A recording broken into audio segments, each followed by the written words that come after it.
विधानसभा चुनाव 2023 के बाद बालाघाट जिले के भीतर बड़ी राजनीतिक उलटफेर हुई। दिग्गज चुनाव हार गए, नवागत विधायक सत्ता में आ गए और कुछ विपक्ष में बैठ गए, लेकिन राजनीतिक लगभग न्यूट्रल मुद्रा में आ गई।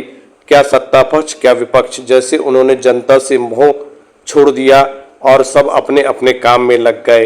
तो अधिकारी भी न्यूट्रल मुद्रा पे आ गए, लेकिन बीते महीने मध्य प्रदेश शासन ने कुछ कलेक्टरों के तबादले किए, जिसमें बालाघाट कलेक्टर का भी नाम शामिल था। नवागत आईएएस अधिकारी जो उज्जैन में जिला पंचायत सीईओ के तौर पर अपनी सेवाएं दे रहे थे, मृणाल मीणा को बालाघाट कलेक्टर का प्रभार सौंप दिया गया।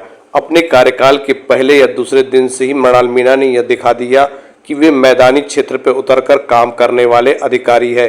तभी तो वो बार बार जिला अस्पताल पहुंच जाते हैं, मरीजों की सेवाओं और सुविधाओं का ध्यान रखते हैं, तो मैदानी स्तर पर हर काम को बड़ी बारीकी से देखते हैं। फिर चाहे वो पुल पुलिया का काम हो, एनएच का काम हो या फिर गणेश विसर्जन का काम हो, हर काम के लिए वह बारीकी से देखते हैं। यही नहीं, वे लाजी पहुंच जाते हैं तो कभी कहीं और। अब पूरे जिले के सरकारी अमले में इस बात को लेकर हड़कंप है कि कलेक्टर साहब किसी भी समय कभी भी कहीं भी पहुंच जाते हैं, तो जनता खुश है कि प्रदेश शासन ने हमें एक बेहतर कलेक्टर दिया है जो जनता की सुविधा का ध्यान में रखते हैं और उस हिसाब से काम करते हैं।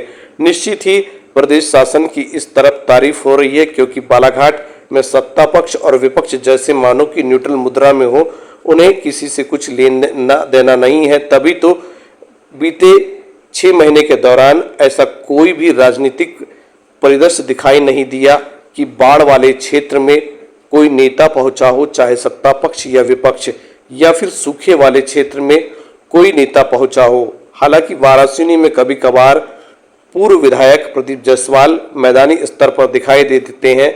बालाघाट में कभी कभार विधायक अनुमा मुंजारी मैदानी स्तर पर दिखाई देती है। उसके बाद यदि देखा जाए तो वाराणसी कटंगी क्षेत्र में कभी कभार गौरव पारधी रेत के मामले पर थोड़ा आगे दिखाई देते हैं। कटंगी के बाद यदि हम बात करें लांजी, बैयर और अन्य स्थान की, तो मामला पूरा का पूरा शून्य दिखाई देता है। तभी जनता कहती है कि प्रदेश सरकार का थैंक यू, कलेक्टर साहब का थैंक यू, जो बेहतर काम कर रहे हैं। यदि कलेक्टर साहब इसी तरह 3 साल काम करते रहे, अपना पूरा कार्यकाल बिताकर बालाघाट से गए और बीच में कोई राजनीतिक हस्तक्षेप नहीं हुआ, तो निश्चित ही बालाघाट की कायाकल्प हो जाएगा, बालाघाट की तस्वीर बदल जाएगी। लेकिन देखना अब यह है कि हमारे राजनेताओं को इस नवागत कलेक्टर का यह रूप, रंग और काम करने की शैली कितनी पसंद आती है।